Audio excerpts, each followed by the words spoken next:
බෙදයිය වර්ධන සදයිය නොසිතා ඇගේ ගැන හැමදාමත් අපි ගැන හිතන ඔබ ගැන මොහොතක් හිතන්න.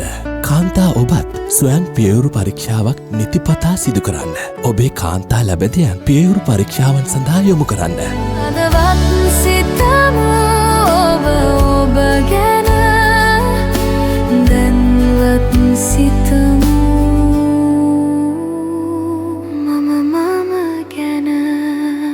පියවරු පිළිකා නිවාරණ මාසය වෙනුවෙන් ඔබේ ආලෝකයෙන් නොනිමෙන්නට මේ දැනුවත් කිරීම DFCC ආලෝකා වෙතින්.